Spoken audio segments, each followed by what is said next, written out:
A charismatic leader, one who has risen above all others, speaks to the multitudes.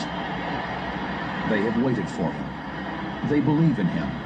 They expect he will heal the world's ills.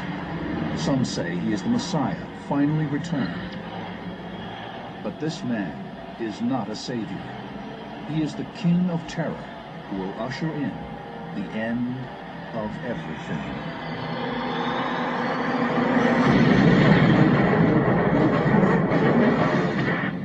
For thousands of years, prophets around the world have predicted the end of days. More than one suggests the apocalypse is fast approaching.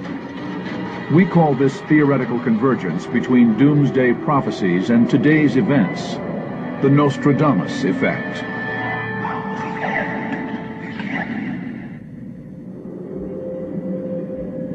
The Antichrist, the false Messiah, a child of Satan.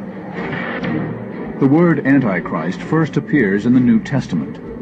In this ancient text, there is a prophecy that states the Antichrist, the beast, will come to seduce mankind. Instead, believers say he will usher in the end of days, Armageddon.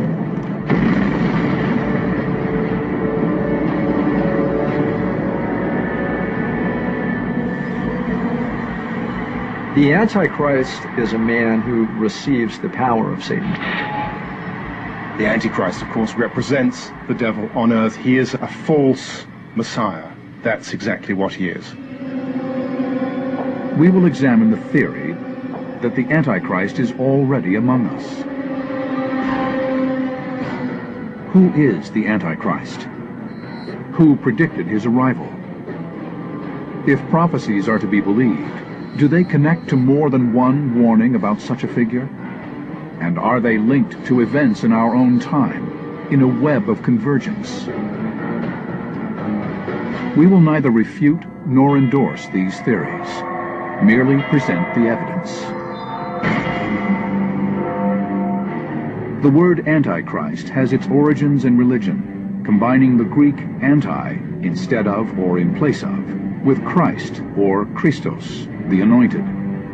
What it refers to is a period in the early church when various groups were starting to split off, each of them understanding Christ's teachings in their own unique way, and each of them denouncing all the others as heretical. So from the point of view of any one of these groups, everybody else was an antichrist. Other religions have their own malevolent figures, but only the religions in the Judaic tradition have an antichrist. The term Antichrist is literally only alluded to really in Islam besides Judaism and Christianity. And they have their imposter Messiah. And he will come on the scene in the last days, much like the Antichrist in the Bible will come on the scene in the last days. In Islam, he is called Masih ad-Dajjal, or the impostor. Some biblical interpreters believe that just as Jesus is the Son of God, the Antichrist is considered the son of Satan.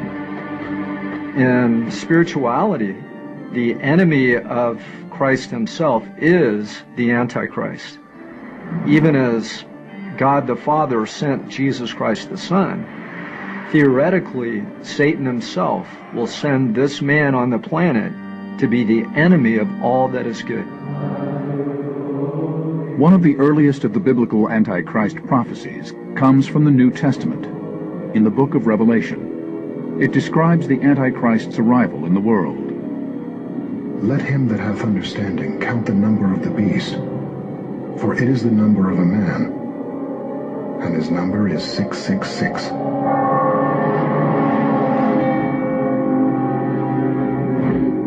How is this ancient prophecy entwined with other later prophecies about the Antichrist?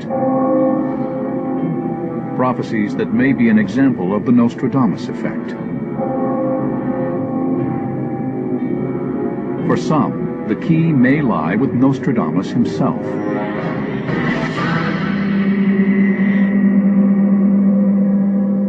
Nostradamus was a messenger of the divine plan. He would have been interested in the Antichrist because he would want the human race to know what they were facing in the future, specifically toward the end times. Nostradamus began publishing all of his prophecies, including his visions of the Antichrist, in the mid-16th century. Nostradamus straddled this really obscure line between magic and science, between heresy and conformity. His prophecies consist of 10 books called centuries, each consisting of 4-lined poems called quatrains. It was within these writings that Nostradamus revealed his visions of the Antichrist. Nostradamus categorically believed that his gift of prophecy was a gift from God. It was his responsibility to alert the world to these things. Some suggest that the visions he experienced were horrible and confusing, a mix of unrecognizable technology and staggering violence. Try to imagine what it would be like if you had an ability to open a window to 500 years ahead into the future, and you saw fantastic things that went against everything you believed. What would you do with that? He attempted to describe them in his writings. One who the infernal gods of Hannibal will cause to be reborn, terror to all mankind. Nostradamus dedicated a number of quatrains to Antichrist prophecy. Followers of his quatrains confirmed that Nostradamus did not see just one Antichrist. He saw 3 Antichrists, each appearing in his own time, each worse than the last. Nostradamus is unique in the history of prophecy. All other traditions, East and West, have one Antichrist, but he has 3. Experts say Nostradamus wrote of 2 Antichrists that have since come and gone, leaving unparalleled destruction and bloodshed in their wake. Many insist that the final part of this prophecy has yet to come true. They suggest that the 3rd false prophet may be destined to wreak havoc in our own time, and that he may be among us right now. Some believe that the key to unlocking the mystery of the 3rd Antichrist may be found in the identities of the first 2, and that clues revealing who they are could be found in Nostradamus's quatrains. This is the Dell Inspiron 2-in-1. It has 4 versatile modes and a 6th-gen Intel Core processor for getting more done. Like rocking marine biology term papers, or making the baddest beats on campus.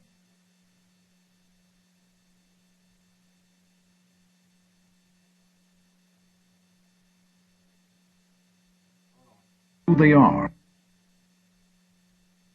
could be found in Nostradamus's quatrains. An emperor will be born near Italy. He will cost his empire very dearly. In this quatrain, it is suggested that Nostradamus prophesied the first Antichrist. Nostradamus predicts this destructive leader will come from southern Europe to plague his own people. Napoleon was born near Italy. He did bring his empire to ruin. In that quatrain, we have a story of a ruler who brought about disaster. Is Napoleon the leader Nostradamus envisioned? Century 1, quatrain 60 would seem to be a pretty good dead-on prediction, as close as Nostradamus comes to an identifiable prophecy which came true in a way that we can recognize. The second Antichrist is even worse. Nostradamus writes that he too is European and possesses unprecedented powers of persuasion. From the very depths of the west of Europe, a young child will be born of poor people. He who by his tongue will seduce a great troop. Hitler was famous for his oratory, for leading a nation astray with his oratorical gift. Once again, Nostradamus's prophecy seems to converge with an actual historical figure, one born centuries later, a man who very nearly conquered the world. Many believe that if Nostradamus successfully predicted the appearance of Napoleon and Hitler, his prophecy of the 3rd Antichrist is also likely to come true. Is this exaggerated doctrine or credible evidence? What are the exact links between these three alleged false prophets? A closer examination of Nostradamus's Antichrist quatrains may allow us to reveal the truth. Prophet Nostradamus predicted the arrival of three Antichrists, each building on the power of the last. Some believe the third and most dangerous Antichrist may be among us now. Things tend to go in threes. In the esoteric world, we call it the law of threes. So the basic idea was that there would be three people that would together, if you looked at the broad range of their history, completely change civilization. Will an investigation of various threads of evidence help us judge the accuracy of the belief that the third Antichrist will appear in our lifetime? Most people already are looking for somebody to lead the world to a global peace, to solve these great crises that we have throughout the world. The Antichrist will be that savior. What clues are embedded in the quatrains of Nostradamus? Hints to help us identify the third and worst Antichrist. He warned, "At once one will see vengeance, 100 powers, thirst, famine." Some suggest that this is a vision Nostradamus had of our current time, and that it proves the Antichrist is in our midst. In using the word vengeance, is he pointing to our current wars in Iraq, Afghanistan, the Far East, in our own inner cities? Could the seer's reference to thirst and famine describe the starvation that exists today in drought and poverty-stricken villages? Nostradamus' genius may not have been as a seer or a prophet, but as a surrealist poet. His verses are broken, they're hard to understand, and they seem to speak to certain levels of the human mind that aren't always that easy to approach. 1555, Provence, France. Nostradamus sits in his secluded study.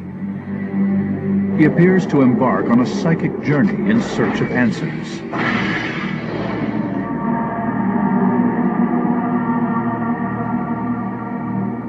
He hears a voice at a certain point, and suddenly there's a shaking through his robes, and then a terror followed by a divine splendor, and then he hears the God speak. Is Nostradamus really seeing the future? Evidence suggests Nostradamus identified the first Antichrist in one especially cryptic quatrain. "Paul, nay, Oleron, will be more of fire than blood." Many believe this is Nostradamus's first Antichrist prophecy. He wrote it in 1555.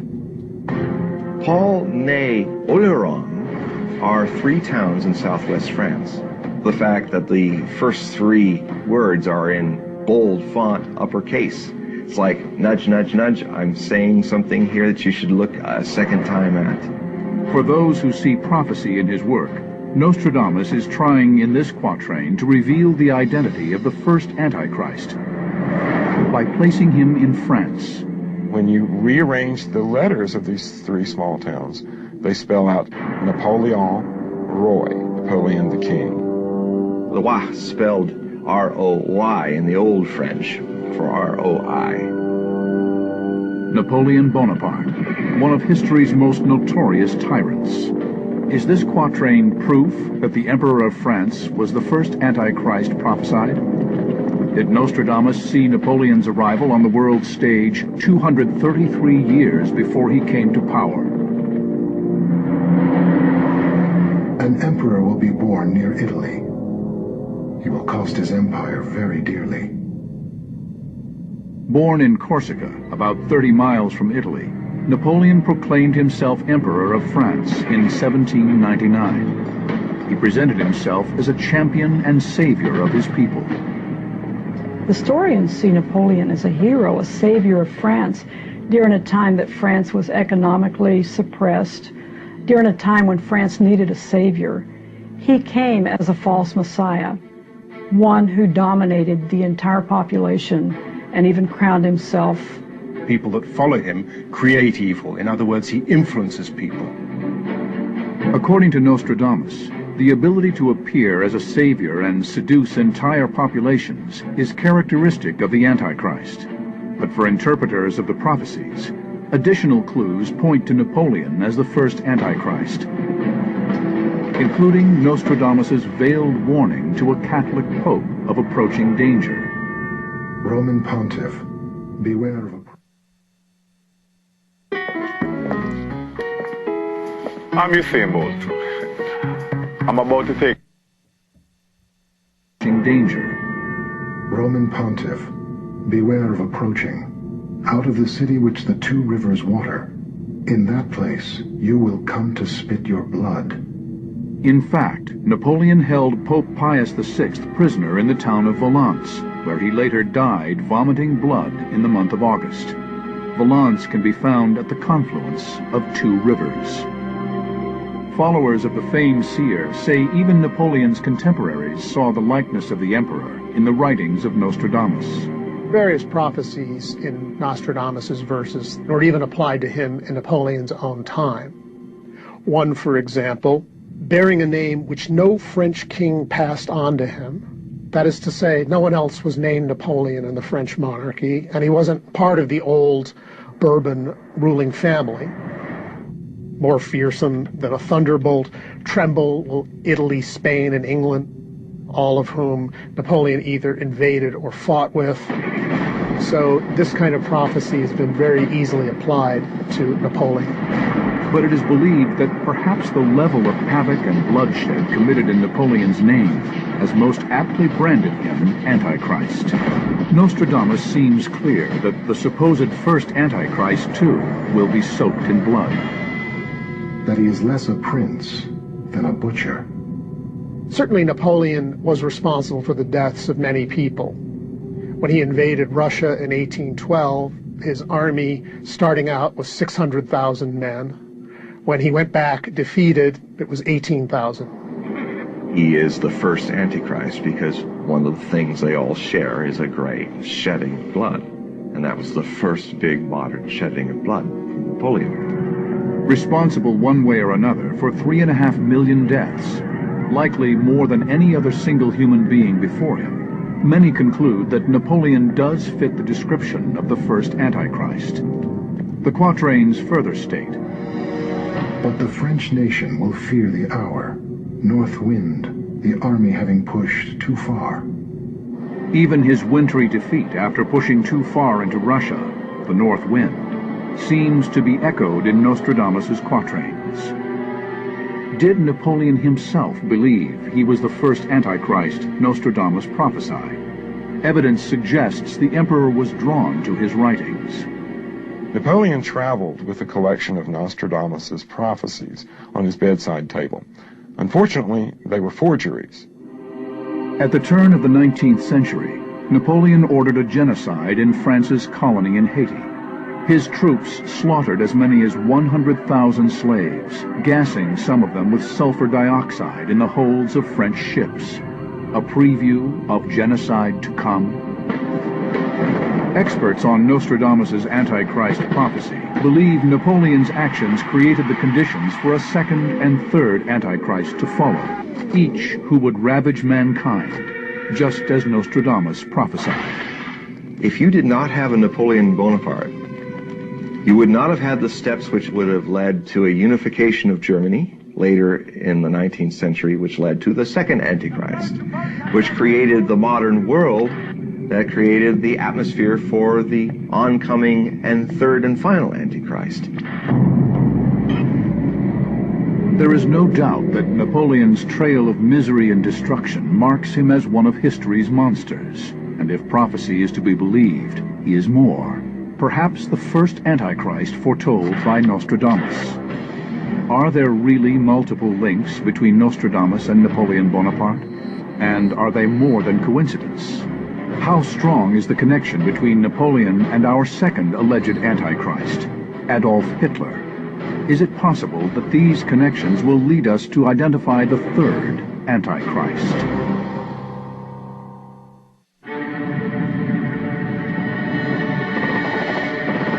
If the Nostradamus effect is true, have the warnings in ancient texts and prophecies from Nostradamus himself converged to suggest that the end of days has actually begun? What, if any, would be the signs of Armageddon? I will take the Israelites out of the nations where they have gone. I will gather them from all around and bring them back into their own land. God said throughout the Old Testament that in the last days, I will draw my people from the four corners of the earth back to the land of their forefathers, Palestine. That literally opened the curtain for the Antichrist to come on the scene. We are examining whether an Antichrist of biblical proportions has arrived to accelerate the chaos and destruction witnessed in the modern world. The quatrains of Nostradamus suggest that this Antichrist will be the last of three false messiahs. His arrival will be immediately preceded by a second evil, one who creates the conditions for the last of Nostradamus's Antichrists to destroy the world. For centuries, followers of Nostradamus have examined his quatrains for clues to the identity of the second Antichrist. From the very depths of the west of Europe, Nostradamus feared that the second Antichrist would be many times more brutal than the first. Nostradamus is telling us that something is coming upon the earth that we are not used to, that he has described, if you like, in the first two Antichrists. They weren't simply national monsters, they were supranational monsters. They had enormous worldwide influence. And I think that that's what he's implying here. His prophecies about the second Antichrist are among his most persistent and specific. Many agree they point directly at history's most notorious madman. He who by his tongue will seduce a great troop. Nostradamus first mentions the second Antichrist in this chilling quatrain, which dooms Europe to another round of terror and destruction. And there is just such a man, from the exact location prophesied by Nostradamus, Adolf Hitler.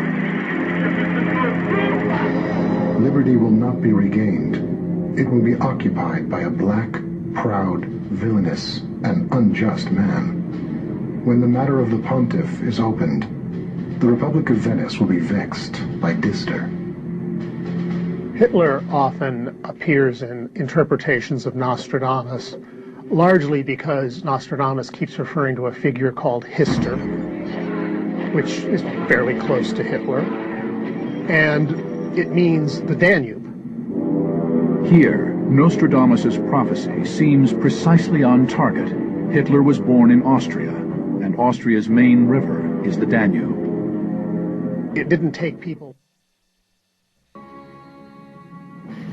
When it comes to TV, who wears the pants in your family? With a new main river is the Danube. It didn't take people long in Hitler's time to start applying them to him. Moreover, Magda Goebbels, who was the wife of Hitler's propaganda minister, Joseph Goebbels, who was interested in the occult, came across these things and said, wow, this must be about Hitler.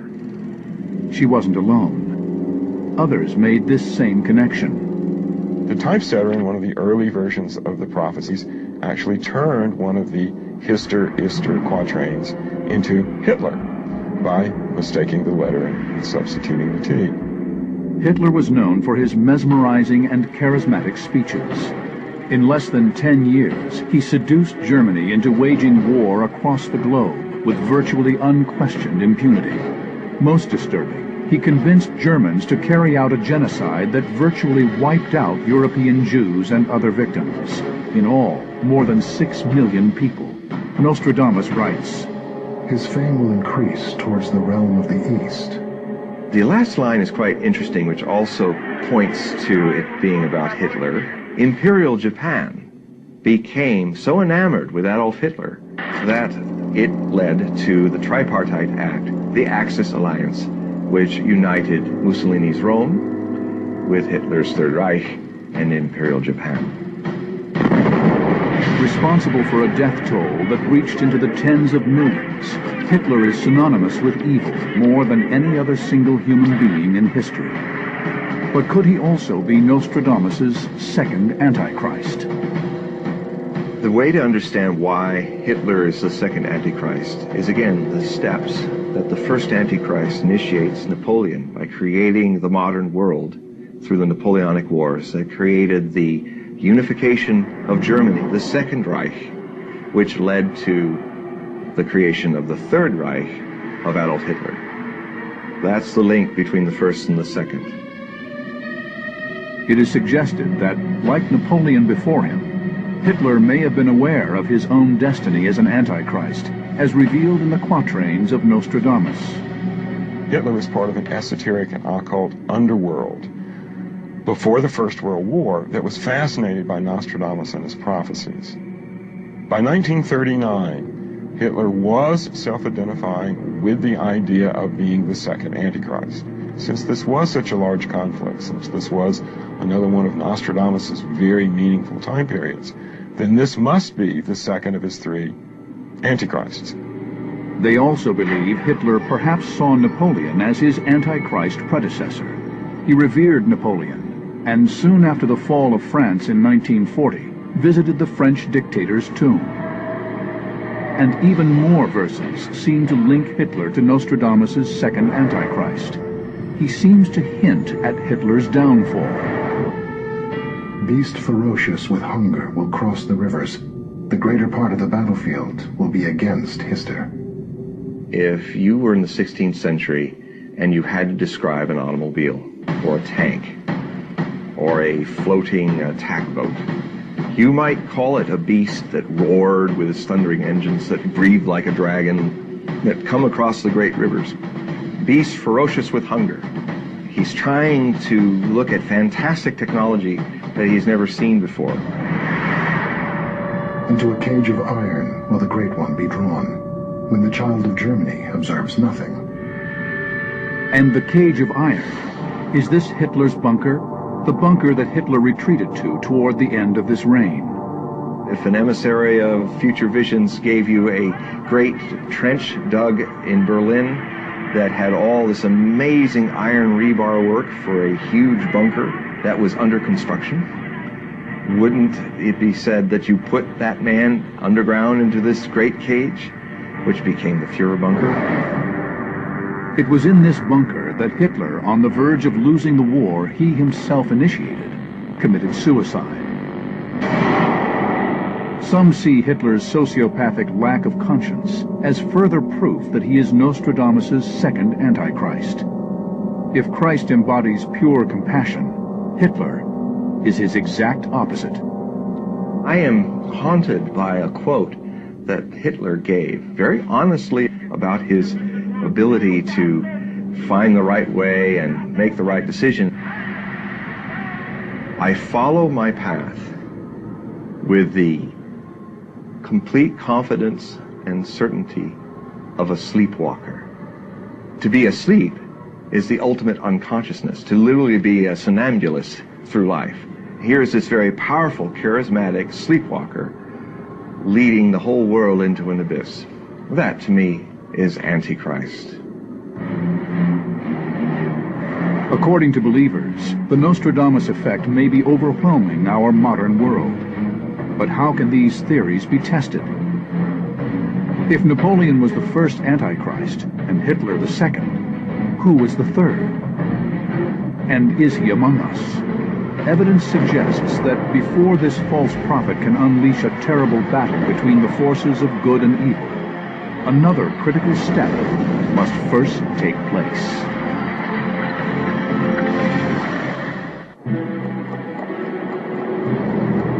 The prophecies of Nostradamus suggest that a third false Messiah, a new Antichrist, may arrive in our lifetime.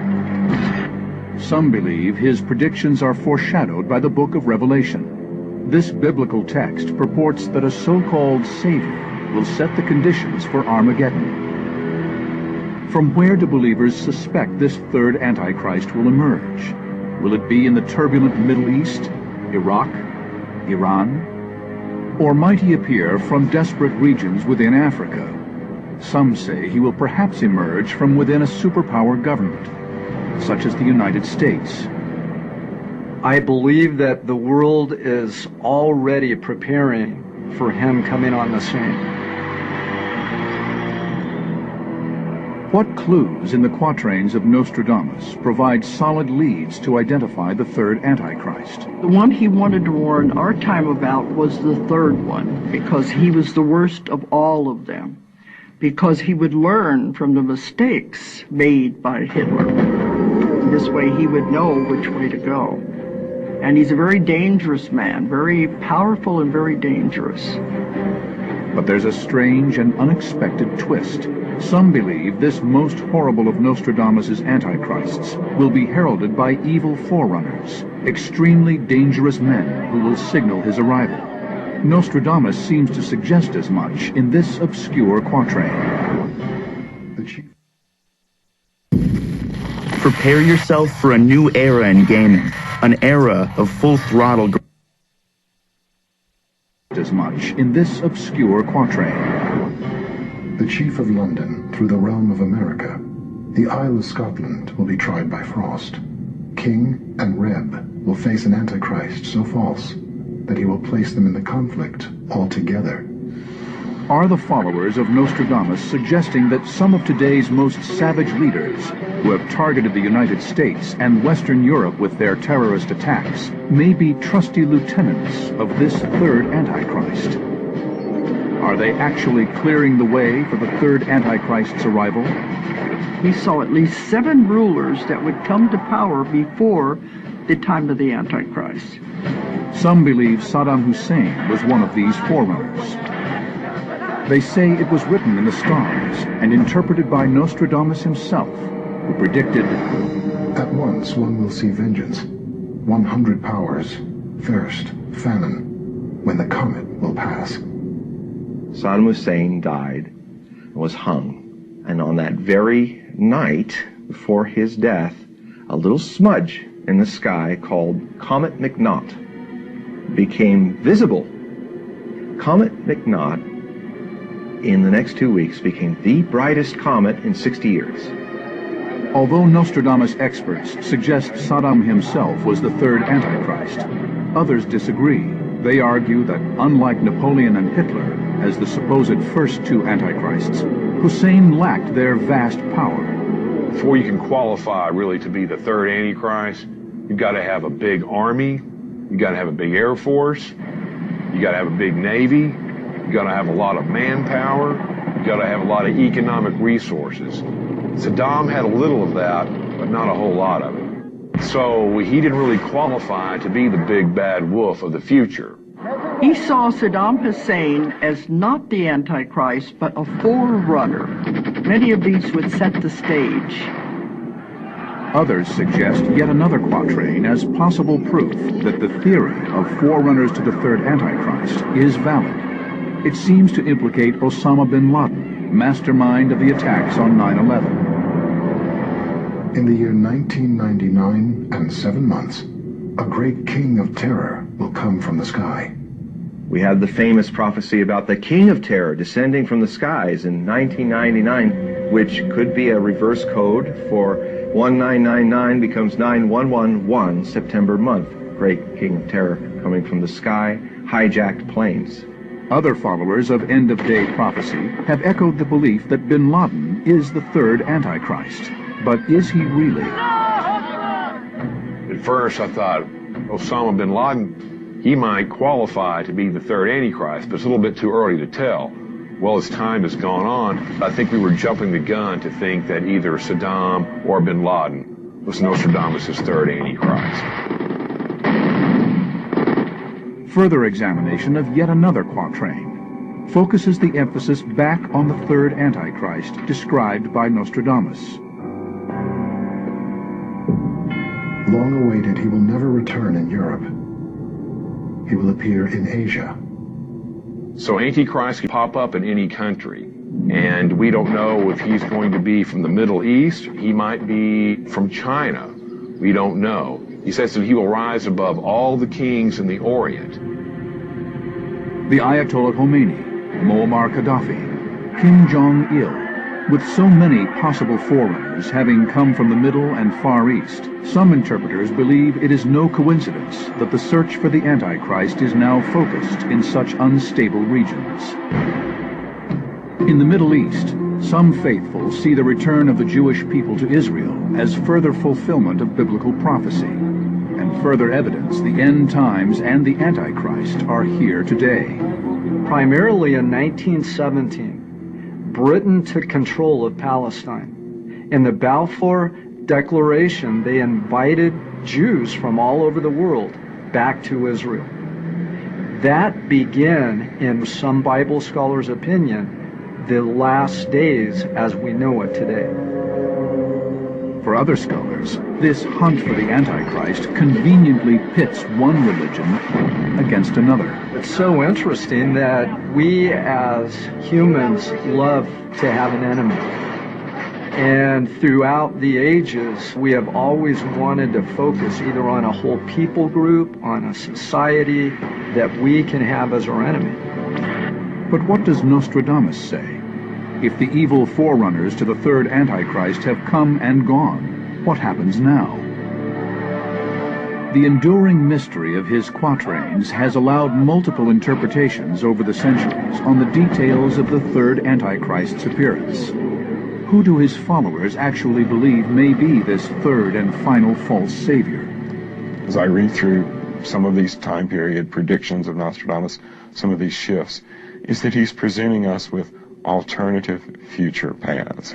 If we make a choice in this decade, then it's going to result in these events further down the line. If we respond to those events negatively, then this is going to happen. If we respond positively, then maybe we can change things.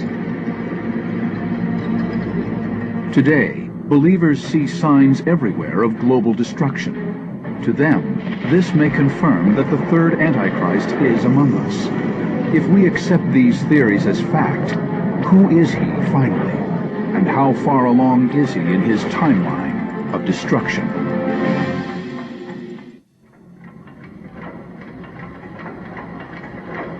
Is the clock ticking? Is doomsday fast approaching?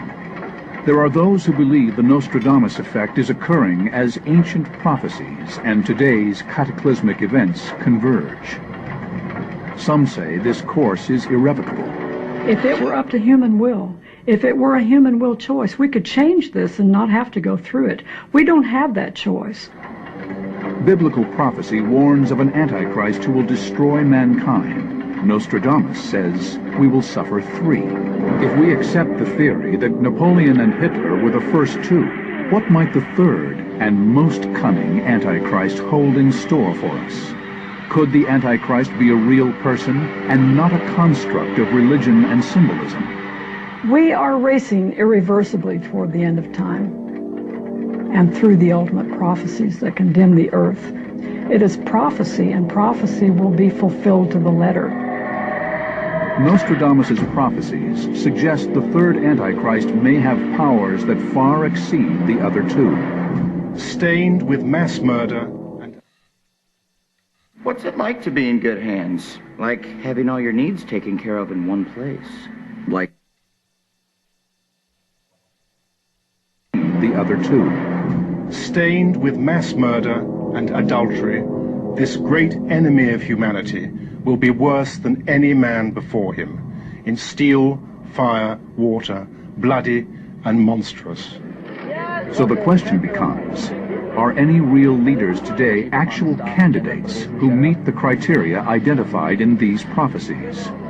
Critics point out that just about every world leader has been accused of fitting the profile of Antichrist at one time or another, according to who is or is not popular at any given time. This individual changes with the generations, practically with the decades. In the 1970s, it was common, or at least done, to identify possibly someone like Henry Kissinger. And the list of unlikely candidates goes on. Still, some cite a mysterious name, Mabus. It appears in another one of Nostradamus's quatrains. Mabus will soon die, then will come a horrible undoing of people and animals. Some believe Mabus is the name Nostradamus has assigned to the third Antichrist. Could Mabus be a coded reference? 2 presidents have been linked to the name Mabus by extreme adherents of prophecy. The first is the 43rd President of the United States, George W. Bush. Even non-believers of this theory can explain the connection. You follow the rule of everything in lowercase letters. The GW becomes AM because you can turn them upside down. Swivel them, and you have Ma Bush. Drop the redundant letter, you have Mabus. Although this seems to implicate George W. Bush as a candidate for the third Antichrist, scholars dismiss that suggestion, especially since his transition out of power is credited as being orderly.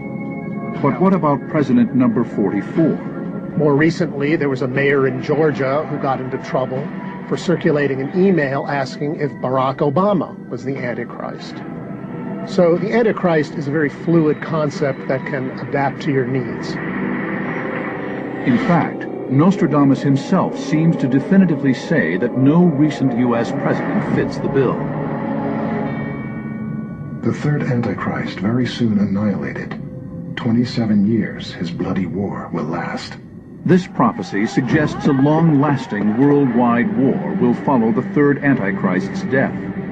Could the third Antichrist have already come and gone? The Bible points to a series of cataclysms that may coincide with the aftermath of the third Antichrist. The book of Revelation states, "There was a great earthquake, and the sun became black as sackcloth made of hair, and the whole moon became like blood, and the stars fell from the sky to the earth." Many say the natural and unnatural disasters that now plague the earth indicate we are at a tipping point. But are we really closer to the end than ever before? The prophets are trying to tell us about climate change, about famine, about a figure in the Middle East that we need to recognize before he starts a 27-year war. These are the things that the prophets like Nostradamus are trying to make us see and change. If we accept the theories by adherents of prophecy that we may be on the path to Armageddon, might we have time to influence those events? Are the multiple quatrains of Nostradamus hard evidence that the third Antichrist is among us? The final line, he talks about one of the ugliest visions that I've ever seen. The heretics dead, captives exiled, blood-soaked human bodies. Is he talking about hemorrhagic fever when he talks about blood-soaked human bodies, which is also something that certain biological agents do? And a reddened, icy hail covering the earth. Does he mean a red and icy hail from some kind of nuclear discharge that creates a modest nuclear winter? Little rain, warm wind, wars, incursions. The pestilences, those kinds of things are just getting closer together, and then they're escalating. A horrible undoing of people and animals. I think Nostradamus in his prophecies often shows a fascination and a horror. He uses the word horrible a lot in looking at the more negative possibilities of the future. It is fact that multiple crises worldwide have deepened. Nuclear weapons among rogue nations have increased tenfold. Economies around the world remain on the brink of collapse. The U.S. government prepares for another terrorist attack on American soil. More coincidence? For believers, these are not random events, but dire signs of the coming apocalypse. We're seeing the mass deterioration of our Earth and its environment. As that sea level starts to raise up and countries start to be flooded, that's when the mass panic is going to hit. It's going to come upon us so quick that people will be panicked. We're talking about complete universal destruction where nobody can help anybody. But others suggest the prophecies of Nostradamus have a decidedly different meaning and purpose. I think people need comfort. They want to know what's going to happen, especially at times of great unease, such as we're experiencing at the moment. And Nostradamus appears to offer some sort of certainty, in the sense that so many of his quatrains have been seen to be correct in retrospect. As the theory goes, the end fast approaches. The sands slip away and the hands spin out of control. The third Antichrist wreaks havoc. Is this our future? Perhaps Nostradamus is warning us that people must pay attention and act. We've been here before. We're going through it now. We'll go through it in the future. But humanity will go on. But many interpreters say we won't. That it's only a question of when the third Antichrist will make his demonic entrance. If we accept the premise that the Bible and Nostradamus are warning us, what messages remain for us to decode? Or are we ultimately destined to experience the Nostradamus effect?